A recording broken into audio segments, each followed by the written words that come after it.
विक्रम पावसकरजी, दोन्ही जिल्ह्याचे अध्यक्ष, शहर जिल्ह्याचे अध्यक्ष विजय जाधव, ग्रामीण जिल्ह्याचे अध्यक्ष नता पाटील, व्यासपीठावरचे सर्व मान्यवर आणि या कार्यक्रमाला उपस्थित आणि ज्यांना भारतीय जनता पार्टीमध्ये सरदारच्या बरोबर प्रवेश करायचे आहेत असे सर्व बंधूंनो, माझ्या आधी गोपीचंद पडळकरांनी भाषण केलं. त्याच्यामध्ये भारतीय जनता पार्टीने सर्वसामान्य माणसाला कुठल्या उंचीपर्यंत नेलं आणि पक्ष म्हणूनही आणि सर्वसामान्य जनता म्हणूनची खूप चांगली मांडणी केलेली आहे. मी सरदार रणगेंना असं म्हणेन की देर है लेकिन अंधेर नाही आहे. काही ना काही कारणं सारखी नगरपालिका निवडणुका, महानगरपालिका निवडणुका, जिल्हा परिषद निवडणुका त्या जरा होत आहेत. तोपर्यंत 17 विधान परिषद निवडणुका, मग विधानसभेचं अधिवेशन, ज्या अधिवेशनामध्ये मी संसदीय कामकाज मंत्री असतो. सकाळी 9 ते परवा तर गोपीचंदजींना माहिती आहे की रात्रीचे 3:45 वाजले. असं अधिवेशनात मला बाहेरच पडता येत नाही. त्यामुळे वेगवेगळ्या कारणाने उशीर झालेला हा प्रवेश आज होतो आहे. त्यामुळे उशीर झाला तरीसुद्धा आम्ही दोघे उपस्थित आहोत. आम्ही दोघांनी तुला शुभेच्छा दिलेल्या आहेत. आणि त्यामुळे एका बाजूने सर्वसामान्य माणसाला भारतीय जनता पार्टीशी या विकासाच्या गंगेशी जोडण्याचं काम तुम्ही कराल. दुसऱ्या बाजूने हे करताना इथे बघत असतात लोक तुम्ही काय काम करता. त्यामुळे तुमची सुद्धा प्रगती खूप होईल. गोपीचंद पडळकरचा सगळा प्रवास मला माहिती आहे. तुझ्यासारखाच एक सामान्य कार्यकर्ता पण सतत संघर्ष करणार, कोणाला न घाबरणार, कोणाच्याही अंगावर जाताना परिणामांची काळजी न करताना असा एका छोट्या गावातला कार्यकर्ता म्हणून मी त्याचा सगळा प्रवास पाहिला. पण करता करता करता त्याने उल्लेख केला नाही, परंतु राज्यसभेसाठी सुद्धा तुझं नाव आलं. करता करता विधान परिषदेमध्ये नाव आलं नाही तर विधान परिषदेमध्ये त्याला पाठवलं गेलं. विधान परिषदेत पाठवलं ना, आता तिकडेच राहा असं न म्हणता त्याला लगेच विधानसभेचं तिकीट दिलं गेलं. आणि तो त्याच्या एका अर्थाने कर्तृत्वाचं म्हणून मिळणारं ते फळ आहे.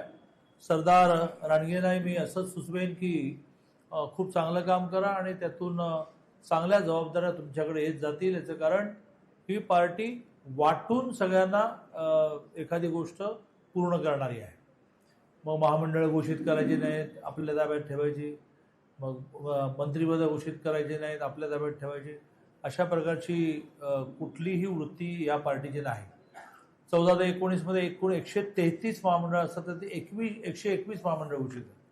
आता ही 3 पार्ट्या, त्या पार्ट्यांमधलं एकमत सगळं झालं आहे आणि मोठी महामंडळांची एक रांग सुरू होईल. तर या पार्टीमध्ये मी नेहमी म्हणत असतो की या पार्टीला 10,000 डोळे आहेत आणि 20,000 कान आहेत. ते डोळे बघत असतात तुम्ही काय करतात, ते कान ऐकत असतात तुम्ही काय बोलता. आता गोपीचंद पडळकरने इतकं प्रभावी भाषण केलं. मी नोंद घेतली की यावर्षी वेगवेगळ्या राज्यांमध्ये निवडणुका आहेत, थोडं हिंदी याचं जरा नीट सुधारलं आपण तर त्या राज्यामध्ये एक चांगला वक्ता म्हणून हा जाऊ शकतो. म्हणजे हिंदी भाषण मी ऐकलं नाही, पण हिंदी त्याने मला परफेक्ट करून घेतलं असेल.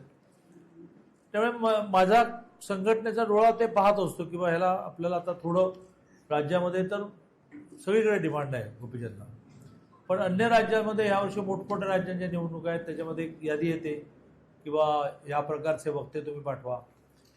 तर त्यामुळे आपण काम करत असतो पण कोणतरी ऑब्झर्व करत असतो. त्याच्यातून खूप प्रगती सरदारजींची या पार्टीमध्ये होईल. त्यांनी पण पार्टी मजबूत करण्यासाठी खूप प्रयत्न केले पाहिजे. 2 प्रकारच्या मार्गाने खरं म्हणजे पार्टी मजबूत करता येईल. एक तर संघर्षाचा मार्ग आहेच, पण त्या संघर्षाच्या मार्गामधून करता करता करता धनगर समाजाला एसटीचं आरक्षण मिळणं ही एक मोठी मागणी. काही कायदेशीर अडचणीमुळे राहिले सोडलं तर जवळजवळ सगळ्याच गोष्टी मान्य झाल्या. आता कशासाठी आंदोलन करता. पण तरीही जिथे जिथे जे जे कमी दिसेल, सरकार आपलं असतं म्हणून काय झालं, ठीक आहे मोर्चे काढणार नाही का, तर आम्हाला सरकार सहजपणे उपलब्ध आहे, आम्ही भेटायला जाऊ, आम्ही निवेदन देऊ, आम्ही चर्चा करू, आम्ही समजावून सांगू आणि लोकांना सरकार असल्यामुळे त्यांचा प्रश्न मार्गी लावू. परंतु प्रश्नांच्या बरोबरीने खरं म्हणजे विकासाचं काम सरकारने केलेल्या योजना लोकांपर्यंत पोहोचवणं. म्हणजे गोपीचंद पडळकरांना आठवतं की त्यावेळेला गोपीचंद पडळकरांचा मुंबईवर मोर्चा आला होता, पायी निघालो ते सगळे. मला देवेंद्रजींनी असं म्हटलं की त्याला वाशीमध्ये पनवेलमध्ये तुम्ही सामोरं गेलं पाहिजे आणि तिथेच त्यांच्या मागण्या एकदा काय ते मान्य करा. आम्ही दोघांनी मिळून एक शब्द कॉइन केला, एक शब्द निर्माण केला की जे आदिवासींना म्हणजे आदिवासीचं आरक्षण तुम्हाला मिळण्यासाठी आम्ही प्रयत्न करू, पण जे आदिवासींना ते धनगरांना, अशी घोषणा आम्ही दोघांनी बसून निर्माण केली. आम्ही पनवेलला गेलो आणि त्या मोर्चाला सामोरं जाताना त्या मोर्चाच्या सभेमध्ये मी भाषण केलं किंवा ठीक आहे, आदिवासींचं आरक्षण तुम्हाला मिळण्यासाठी आम्ही प्रयत्न करू, काही कायदेशीर अडचणी आहेत, पण कशासाठी आरक्षण लागतं, तर त्याला एक 22 प्रकारच्या सवलती मिळतात, तुम्हाला देऊन टाकू. आणि मग त्यावेळेला घोषणा केली आणि जवळजवळ आदिवासींना मिळणाऱ्या सगळ्या गोष्टी, सगळ्या योजना ह्या धनगर समाजाला मिळायला गेल्या. आणि त्यामुळे प्रश्न असतील तर आंदोलन करू, पण बरोबरीने रचनात्मक काम करणं, मिळालेल्या योजना लोकांपर्यंत पोहोचवणं. आता मी जर प्रश्न विचारला तर सरकारने, केंद्राने, राज्याने दिलेल्या 10 योजना आपल्याला माहीत पण नाही. मग त्या योजनांसाठी काय काय कागदपत्र लागतात माहीत पण नाही. गावोगाव त्याची सेंटर्स ओपन झाली पाहिजे की एखादी योजना जर असेल तर आमच्याकडे या, आम्ही फॉर्म भरतो, आम्ही तुम्हाला सगळ्या प्रकारचे दाखले मिळवून देतो, तुम्हाला ती योजना मिळेल. गोपीचंदजींनी उल्लेख केला की विदेशात जाण्यासाठी दरवर्षी 30 लाख, 5 वर्षाला 1.5 कोटी रुपये, 1 रुपया परत करायचा नाहीये, नॉन रिफंडेबल आहे. ती ज्याला म्हणतात एज्युकेशन लोन नाही आहे, ते तुम्हाला दिले आहेत. तुम्ही विदेशात जा आणि तुम्ही PG करा, तुम्ही मास्टर्स करा आणि त्याच्यातून जगभरातल्या वेगवेगळ्या कंपन्यांमध्ये चांगल्या पोझिशनवर तुम्ही जा. किती जणांना माहिती आहे? ऑनलाईन अर्ज करावा लागतो. मग त्याच्यामध्ये जगातल्या पहिले 50 नंबर, पहिले 200 नंबर ज्यांचे आहेत त्या विद्यापीठात ऍडमिशन मिळालं लागतं. ऍडमिशन काही गव्हर्नमेंट मिळून देणार नाही ना. मग तुम्ही समाज बांधवांना सांगितलं पाहिजे की ह्या 200 विद्यापीठं याच्यात जर आपल्याला ऍडमिशन मिळालं तर सरकार आपल्याला 1.5 कोटी देणार. तुम्ही जगात माहिती नाही अशा एखाद्या विद्यापीठात प्रवेश केला तर सरकार 1.5 कोटी देणार नाही तुम्हाला. त्यामुळे सरकारी योजना माहिती करून देणं आणि व्यक्तिगत सुद्धा आपल्या अनेकांनी चांगल्या, जसं आता सरदारजींचा परिचय करून देताना खूप चांगला परिचय करून दिला की ते धनगर समाज उन्नती मंडळाचे सदस्य आहेत, पश्चिम महाराष्ट्र बहुजन दलित सेनेचे अध्यक्ष आहेत, शिवबाचा मावळा संघटना महाराष्ट्राचे प्रदेश उपाध्यक्ष आहेत आणि माकोजी रानगे ग्रुप वाशीचे अध्यक्ष आहेत. सगळ्यात महत्त्वाचं म्हणजे व्यसनमुक्तीसाठी ते काम करतायत. व्यसन हा आता समाजाला लागलेला एक मोठा रोग आहे आणि याचा समाज कुठला हा विषयच नाही आहे. मोठमोठ्या श्रीमंतांची मुलं, काही जणांना पैसे जास्त आहेत, ते कसे खर्च करावेत याच्यातून ते हळूहळू व्यसनाकडे जातात. मग आहेच तर करा खर्च, घ्या नशा. काही जणांना पैसे नाही आहेत म्हणून नशा, ती गरिबी विसरण्यासाठी नशा. परिणामी संपूर्ण तरुण पिढी आता समाप्त होण्याच्या दिशेने चालली. जर मोदीजींचं हे स्वप्न आहे की 2047 साली, त्याचा उल्लेख आता गोपीचंदजींनी केला की आज जगात ते जिथे जातील तिथे त्यांना त्या देशाचा पुरस्कार मिळतो, अत्युच्च पुरस्कार मिळतो. त्यांचा प्रयत्न असा चाललाय की तुम्हाला सगळ्यांच्या सहकार्याने, सगळ्यांना बरोबर घेऊन 2047ला देश जगामध्ये क्रमांक 1चा देश करायचा. तर त्याच्यामध्ये तरुण पिढी अशी बर्बाद होऊन चालणार आहे का? मग कोण हे सगळं चालवणार आहे? जगामध्ये अनेक देश असे आहेत की ज्या देशामध्ये लोकसंख्याच वाढत नाही, लग्न करत नाहीयेत, मुलं होऊ देत नाहीयेत, नशेमध्ये राहतात. मग त्या देशामधले सगळे उद्योग चालवायला भारतीय तरुण लागतात. जर्मनीमध्ये 4 लाख मुलं द्यायचे, जर्मनीच्या मागोमाग जपान उभा आहे, कुठून येणार? जर इथला तरुण सुद्धा असा व्यसनाच्या मागे लागला. त्यामुळे अशा समाजाला खंबीर करणार, समाज असा आपोआप उभा राहत नाही. छत्रपती शिवाजी महाराजांनी स्वराज्य निर्माण करताना ते टप्प्याटप्प्याने लढाया केल्या, गड जिंकले, भूमी जिंकली, पण बरोबरीने राज्यकारभार चांगला चालवण्यासाठी सगळ्या प्रकारच्या पाण्याच्या व्यवस्था उभ्या केल्या. उद्या पाण्यामधून शत्रू येणार आहे तर आरमार उभं केलं. काय नाही छत्रपती शिवाजी महाराजांनी. त्यामुळे समाज असा अचानक एके दिवशी उभा राहत नाही, तो टप्प्याटप्प्याने उभा असतो. अहिल्यादेवी होळकरांचे वंशज आपण आहोत. अहिल्यादेवीने कशा पद्धतीने आपलं राज्य चालवलं, म्हणजे अहिल्यादेवींच्या मध्ये गोपीचंदशी गप्पा मारताना मी त्याला अनेक गोष्टी सांगितल्या ज्या मला नवीन होत्या आणि गोपीचंदलाही नवीन होत्या की अहिल्यादेवीने असा राज्यकारभार चालवला. आज आपल्याला सगळीकडे बघितल्यानंतर अशी चिंता वाटते की काय राज्यकारभार चालवतो तुम्ही.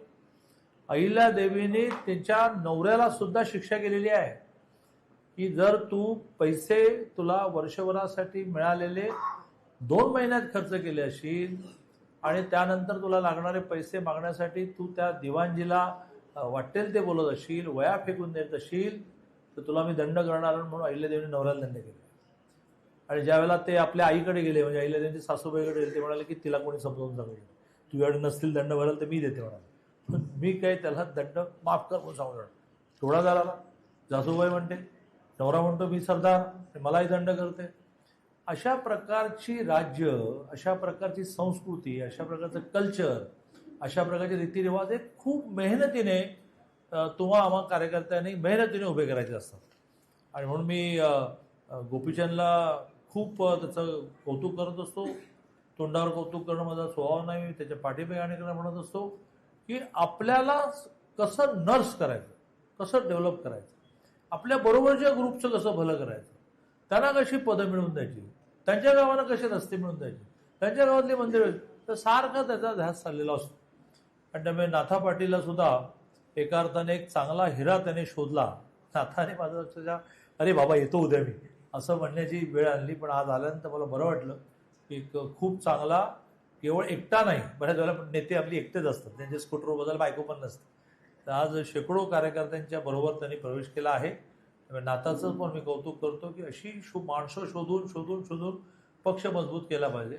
ज्या प्रकारे आपल्या आधीच्या पंडित दीनदयाळ उपाध्यायपासून एक मोठी रांग आहे, लालकृष्ण अडवाणी, अटल बिहारी वाजपेयींपासून, की त्यांनी खूप मेहनतीने अशी माणसं शोधली, ती माणसं टिकवली, त्या माणसाचा विकास केला आणि त्या सगळ्या माणसांना एकेकाला वेगवेगळ्या प्रकारची यश मिळवण्यासाठी नेतृत्व करायला लागलं. 22 राज्यामध्ये आपलं सरकार आहे, 18 कोटी आपली मेंबरशिप आहे, महाराष्ट्राची मेंबरशिप आपली 1,40,00,000 आहे. असा एक मोठा पक्ष आहे.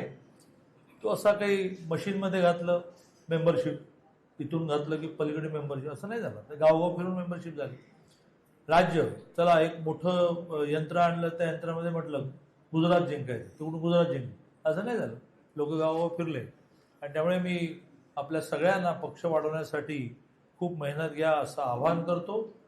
22 तारखेला आपल्या सर्वांचे लाडके मुख्यमंत्री, नेते, मित्र देवेंद्रजी फडणवीस. नेता असा लागतो की ज्याच्या बाबतीमध्ये सर्वसामान्यांना माणसाला असं वाटतं की हा माझा मित्र आहे. तर असे आपले मित्र, नेते, मुख्यमंत्री देवेंद्रजींचा वाढदिवस आहे. त्याने आग्रह झालेला आहे की बाबा मी वाढदिवस असा बॅनर लावा, जाहिराती द्या, बुके द्या, मिठाई वाढा आणि फटाके असा नाही साजरा करा. मग गेल्या वर्षी आपण असं म्हटलं की यांच्या वाढदिवसानिमित्त रक्तदान शिबिर आयोजित करूया. 78,000 रक्ताच्या बॉटल्स आपण. यावेळेला आपल्या प्रदेशाध्यक्ष रवीजींनी आपल्याला उद्दिष्ट दिलेलं आहे की 1,00,000 बॉटल्स क्रॉस करायचे. प्रत्येक मंडळाचं एक तरी रक्तदान शिबिर झालं पाहिजे. चला तुम्ही आता कामाला लागा आणि प्रवेश केल्या संकल्प करा की 22 तारखेला मी पण रक्तदान शिबिर आयोजित करेन, मी पण एक 300-400 बॉटल रक्त गोळा करेन. असं रक्तदान शिबिराचा कार्यक्रम आहे, ज्याचा उल्लेख गोपीचंद पडळकरांनी केला की ऐतिहासिक कर्जमाफी मान्य देवेंद्रजींनी दिली आहे. मग गावोगाव आपल्याला त्या गावच्या विविध कार्यकारी सोसायटीच्या जनरल बॉडी मिटिंगला जाता येईल का, त्यांनाही समजावून सांगता येईल का कर्जमाफी, व यांच्यामुळे तुमची विविध कार्यकारी सोसायटी वाचणार आहे. कारण हे लोक भरूच शकत नव्हते, त्यांच्या वतीनं सरकार वाढणार. विविध कार्यकारी सोसायट्या मेल्या असत्या, मग त्या ज्यांच्याकडून पैसे घेतात त्या बँका मेल्या असत्या. पण जवळजवळ 42,000 कोटीची कर्जमाफी आहे. प्रत्येक गावच्या विविध कार्यकारी सोसायटीमध्ये सरकारच्या देवेंद्रजींच्या अभिनंदनाचा ठराव करता येईल का? हा ठराव सगळ्या जिल्ह्याचा एकत्र करून आपण मुंबईला जाऊ, देवेंद्रजींची भेट करू, गोपीचंद पडळकर त्यासाठी देवेंद्रजींशी बोलतील, ठराव मोठ्या म्हणून देण्याचे कार्यक्रम करूया का? वाढदिवस त्यांचा साजरा करायचा तर असा साजरा करा की त्यांना मोठ्या प्रमाणावर, त्यांना कौतुक बितुक आवडत नाही. तुम्हाला म्हणजे मी तर 82ला ते 11वीला होते तेव्हापासून बरोबर काम करतोय आम्ही. त्यापासून मी पाहतो की त्यांना कोणी कौतुक केलं की ते असे संकोचतात. आणि त्यामुळे त्यांचं कौतुक त्यांना हवं असं नाही आहे. पण शेतकऱ्यांना कळू द्या ना, काही कोणी दिली 42,000 कोटीची कर्जमाफी, ती त्या गावात जाऊन आम्ही बॅनर लावतो. काय बॅनर लावून कोण वाचतं बॅनर? गावातली माझी निरक्षर माणसं, त्यांना कामातून वर बघायला मिळणार ते बॅनर बघणार आहे तुमचे. तर गावात जा, ठराव करा, लोकांना समजावून सांगा, देवेंद्रजींकडे या, त्याला ठराव द्या, फोटो काढा, ते फोटो सोशल मीडियाला टाका, त्यांना खूप बरं वाटेल. आणि त्यामुळे आगामी काळामध्ये अशा सगळ्या विषयात तुम्हाला सगळ्यांचं कॉन्ट्रीब्युशन पाहिजे. SIRचा विषय चालला आहे. आजच्या घडीला आपण कोणी मतदार नाही. 1 जुलैला महाराष्ट्रातली 9 कोटीची मतदार यादी खारिज झाली, रद्द झाली, झिरो झाली आणि यादी शुद्धीकरणाचा कार्यक्रम सुरू. फार SIR वगैरे बोललो, लोकांना काही कळत नाही. यादी शुद्धीकरण चाललेलं आहे. कशाचं शुद्धीकरण? तर डबल नावं आहेत. कशाचं शुद्धीकरण? मयत नाव आहे पण काढलेच नाहीत. कसं शुद्धीकरण? की माझं खानापूरला पण नाव आहे, कोल्हापूरला पण नाव आहे, पुण्याला पण नाव आहे, मुंबईला नाव आहे. कसलं 9 कोटी मतदार घेऊन बसलेलं? कितीतरी नावं याच्यातून कमी होतील. याला म्हणतात शून्य यादी करून एकने सुरुवात करणं. हे म्हणतो तुम्ही आज मतदार नाही आहेत महाराष्ट्रात, मी मतदार नाही आहे महाराष्ट्रात. 5 ऑगस्टला पहिली यादी घोषित होईल तेव्हा मतदार. आणि मग त्या यादीत नाव नसेल तर काही करता येणार नाही, अपील दाखल करायला लागेल. कोण अपील दाखल करणार? सर्वसामान्य माणसांनी शेतात काम करायचं, शेळ्या मेंढ्यांच्या मागे जायचं का त्या अपिलाला जायचं? घरी जाऊन त्यांच्या फॉर्म भरून घ्या.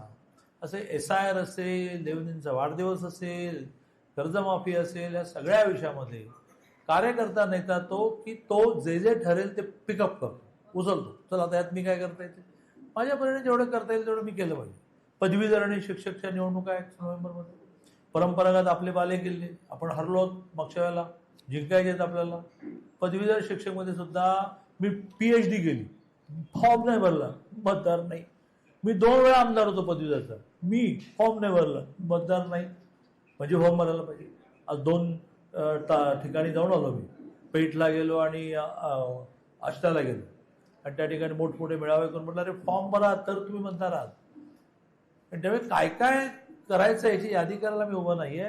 जर संघटनेत आलो, जर पक्षात आलो तर पक्ष जे जे ठरवेल, मेंबरशिप ठरवली, अभ्यास वगैरे ठरवला, सगळ्या विषयात आपला सहभाग पाहिजे.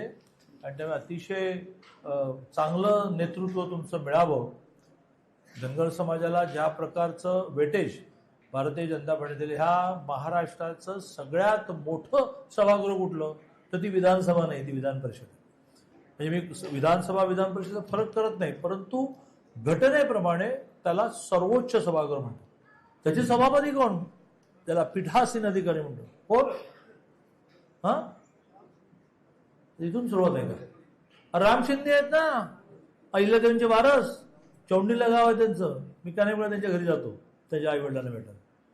तर चौंडीचे अहिल्यादेवींचे वारस हे राम शिंदे महाराष्ट्राच्या सर्वोच्च सभागृहाचे सर्वोच्च नेते आहेत. त्याला सभापती असं म्हणतात. माहिती आहे का तुम्हाला? राज्यपालांच्या कार्यक्रमाला त्यांना त्यांच्या बरोबरीने चालायला लागतं. हे वेटेज भारतीय जनता पार्टी धनगर समाजालाच नाही, अनुसूचित जातीना असू दे, अनुसूचित जमातीना असू दे. देशाच्या पंतप्रधान राष्ट्रपती कोण आहे? तो कोण आहे? अरे काय आता मला तुमच्या घरोघरी येऊन तुमचा अभ्यास घ्यायला लागेल. द्रौपदी म्हणून त्या कोण आहेत? एक आदिवासी महिला शिक्षिका, साध्या प्रायमरी स्कूलमधल्या टीचर, त्या राष्ट्रपती झाल्या. राष्ट्रपतींच्या सही शिवाय लोकसभेमध्ये राज्यसभेमध्ये झालेला कायदा सही शिवाय कायदा होत नाही. माहिती आहे का तुम्हाला? आम्ही लोकसभेत केला, कोण राष्ट्रपती? त्यांच्या सही शिवाय कायदा होत नाही, गॅझेट निघत नाही. कोण बसवलंय? तर द्रौपदी म्हणून बसवलं. असा प्रत्येक समाजामधून शोधून शोधून शोधून माणसाला मोठा करणारा हा पक्ष आहे. मी आपल्या सगळ्यांना आवाहन करेन की या पक्षामध्ये आपण आलात तर हा पक्ष समजून घ्या. माहितीच नाही एखादी गोष्ट असं नाही चालणार. आणि हा पक्ष समजून घेऊन तो पक्ष वाढण्यासाठी काम करा. मी पुन्हा एकदा आपल्या सगळ्यांना शुभेच्छा देतो, आपलं अभिनंदन करतो. आणि ज्या ज्या वेळेला गोपीचंदला मला बोलवाल त्यावेळेला आम्ही येऊ. प्रश्न घेऊन या, निधी मागायला या, कोणाच्या घरी जायचं असेल तर या. खूप फिरतो आम्ही दोघे, खूप फिरतो. कोणाच्या घरी जायचं तर मला आज एक नेता भेटला, गोपीचंद तुला नंतर काढत सांगेल, विमानामध्ये. मग विरोधी पक्षाचा फार मोठा नेता आहे. तर त्याने मला असं म्हटलं की दादा काय आज प्रवास? तर म्हटलं काय नाही, पदवीधर आणि शिक्षकच्या नोंदणीसाठी ईश्वरपूर तालुक्यामध्ये प्रवास. पण तुम्ही अजूनही हे करता? म्हटलं अजून आम्ही हे करतो म्हणून वाढतो. म्हटलं तुम्ही बोलायला घोडा मिळाला की बाकी सगळे विसरता. मग त्यांनी माझं कौतुक केलं आणि ते म्हणाले की मग आश्चर्य आहे तुमच्या पक्षामध्ये. म्हणजे मीच काय तर एखाद्या प्रचाराच्या सभेला गेले तर अमितभाई भाषणाच्या बरोबरीने 10 घरी पत्रक वाटायला फिरतात. पहिले तर टीव्हीवर फोटो 10 घरी फिरणार पत्रक वाटायला, लोकांशी बोलणार की क्या भाई क्या मत है, क्या मोदी के बारे में मत है, मोदी की योजना मानते की नाही. ते कधी अहंकार ठेवत नाही म्हणून तर पार्टी वाढते. बाकीच्यांना शोधावं लागतात. हा म्हणतो तसे मागे लागतात घ्या घ्या म्हणून. देवेंद्र म्हणतात ठरवतो मी कोणाला घ्यायचं आणि कधी घ्यायचं. जय हिंद, जय महाराष्ट्र. त्यामुळे तू जयंतराव येण्याचे